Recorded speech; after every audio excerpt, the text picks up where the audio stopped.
Hi friends, അങ്ങനെ ബർത്ത്ഡേയുടെ ഇതേ part 2 വന്നിട്ടുണ്ട്. അങ്ങനെ നേരെ ഞങ്ങൾ കേക്ക് മുറിയൊക്കെ കഴിഞ്ഞിട്ട് നേരെ കടയിൽ വന്നു. അമ്മയ്ക്ക് ഇതേ നെയ്യ് റോസ്റ്റും കാര്യങ്ങളെല്ലാം വാങ്ങിക്കൊടുത്തു. അമ്മയ്ക്ക് മന്തി കഴിക്കുന്നത് ഇഷ്ടമല്ല.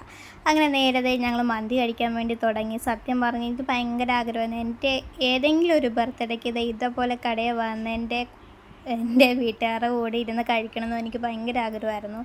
അങ്ങനെ ദൈവമായിട്ട് അങ്ങനെ എനിക്ക് സാധിച്ചു തന്നു. സത്യം പറഞ്ഞാൽ സന്തോഷവും സങ്കടവും എല്ലാം ഉണ്ടായിരുന്നു. പ്രാവശ്യത്തെ ഈ പ്രാവശ്യം എൻ്റെ രണ്ട് പ്രാവശ്യത്തെ ബർത്ത്ഡേക്ക് എൻ്റെ ഹസ്ബൻഡ് ഇല്ലായിരുന്നു. അതുകൊണ്ട് ചെറിയൊരു വിഷമം ഉണ്ടായിരുന്നു എനിക്ക്.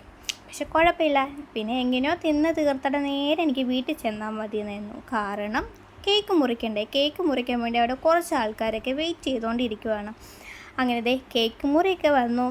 അങ്ങനെ ഹസ്ബൻഡിനെ വീഡിയോ കോളൊക്കെ ചെയ്ത് കാണിക്കുന്നുണ്ട്. ഇതിനകത്ത് കാണാൻ പറ്റുമായിരിക്കും കേട്ടോ. അങ്ങനെ ഞാൻ ആദ്യം അമ്മയ്ക്ക് കൊടുക്കണമെന്ന് വിചാരിച്ചത്, പക്ഷേ അമ്മ വന്നില്ല. അങ്ങനെ ഞാൻ സൂര്യയ്ക്ക് കേക്കൊക്കെ കൊടുത്ത് അമ്മ എനിക്ക് കേക്കൊക്കെ തന്ന എല്ലാവർക്കും ചുറ്റിനുള്ള ആൾക്കാർക്ക് ഞാൻ കേക്കൊക്കെ കൊടുത്ത് എനിക്കും കേക്കൊക്കെ തന്ന സത്യം പറഞ്ഞാൽ ഞാൻ ഭയങ്കര ഹാപ്പിയായിരുന്നു. എനിക്ക് അമ്പലത്തിൽ പോകാൻ പറ്റി, കേക്കൊക്കെ വാങ്ങി കൊടുക്കാനൊക്കെ പറ്റി, ഫുഡ് കൊടുക്കാനൊക്കെ പറ്റി. അതുകൊണ്ട് എനിക്ക് ഭയങ്കര സന്തോഷമായിരുന്നു. അങ്ങനെ എൻ്റെ പപ്പയൊക്കെ വന്ന് കേക്കൊക്കെ തരുന്നുണ്ട് കേട്ടോ. പിന്നെ കുട്ടികളൊക്കെ ആണെങ്കിൽ വന്ന് കേക്ക് തരിക, മുഖത്ത് കേക്ക്. സത്യം പറഞ്ഞാൽ ഇതൊക്കെ ഒരു ഹാപ്പി ആയിട്ടൊരു ലൈഫ്